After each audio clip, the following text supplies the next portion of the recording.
I want to ask you something, because as I started to read Poems and Prayers, you sort of confront a lot of my previous rebuttals to faith, which I imagine a lot of young people have, which is around like the science of it. Yeah. Like what about the science? What about proof and evidence? Yeah. You confront this head on. And how do you think about that? Because you're someone that understands the science and the studies and all those kinds of things. But I think science is the practical pursuit of God. And like we're talking about perfection, it ain't ever going to get there. But bravo for it. I believe God loves a scientist. I believe he does. Going, thank you. Again, like hands on the wheel. Thank you for being agnostic and going, you can only believe in your science? Thank you. You're churning your way towards me. I'm not going to get here, but thank you for that pursuit, that independence, to bring up the word again.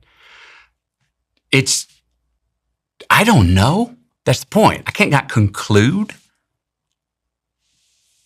Those are nouns. Belief is a verb. Faith is a verb. In God or any of those other things that we were talking about, our better selves, each other. Those are, a scientist doesn't necessarily doubt. A scientist just says, I can't believe in something that until it's proven. And if it's unproven, my craft says I cannot believe. I believe that's what a scientist looks at it. So I cannot believe in, or maybe it's, I must doubt that which cannot be proven. I understand that. That does not, again, contradict a scientist, or if that's your vocation, if that is your philosophy and your life creed of how you behave and believe, that does not contradict belief in God, even though you can't conclude that God exists. I know plenty of scientists that are also believers. I don't know. You know, it's. I got a poem in here, and this is not a lowest common denominator, but also just another practical way of thinking about it. If you're like, man, I'm not for it. Let's just go practical for a second. Heaven or not, all right? Tomorrow is not today's measurement when the misery is bad enough. To the suffering, consideration is a privilege. And that's part of what faith and religion are for. To help those in misery hang on to a hope that will most likely not be served them in this life. To sell them belief and faith that they will be served in the next. And what if there's nothing there, man? What if there's nothing to hope for? No next. I don't know. Either way, in misery, here, or without a heaven there, not having any hope or faith in anything is a certain way to remain where you are forever.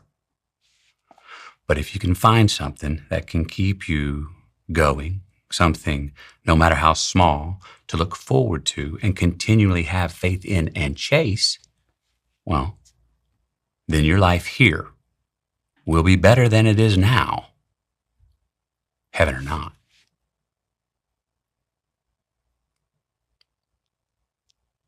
It's not an argument for faith. It is saying, though, what I think is true, what I believe is true, is that to pursue that divinity, even if you don't believe in the author,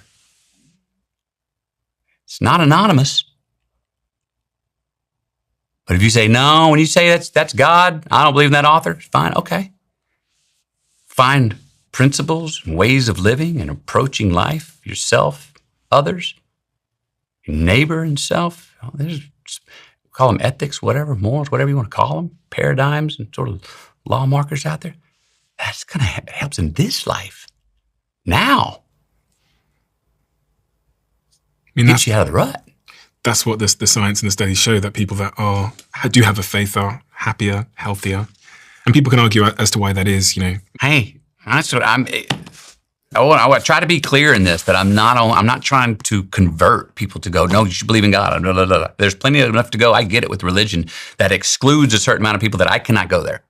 I cannot go I cannot purchase the belief that some people of faith have, which is, well, if you don't believe Jesus is the only Son of God, and that's it, then you're going to hell. I got too many friends, a lot of them over there in Mali and around the whole world. I'm like going, I can't go as far to believe that they're all going to hell. If there even is one. But it's when religion has become exclusionary along the way that let's remember, we bastardized it. You know where religion comes from? The word. You know, I love like I talked about sin earlier, to miss the mark. Religion is from the Latin root religare. Ligare means to bind together. Means again. Religion is about restoration. Got a bunch of spiritual friends who say they're not religious, and know what they're telling me is they want unity. That's what religion means. We bastardized it along the way. We made it a business.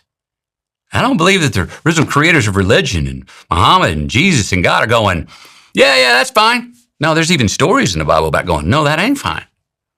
But so we don't throw the baby out with the bathwater. I just pose the question to us to say, maybe it's not religion we're mad at. Maybe we need to restore what that means, restore its original meaning and live that way instead of just accepting what it's become in so many places, in so many ways. Poems and Prayers comes to me because I started getting a little cynical myself. I started to, default, objectify, found myself objectifying people, kind of looking down my nose.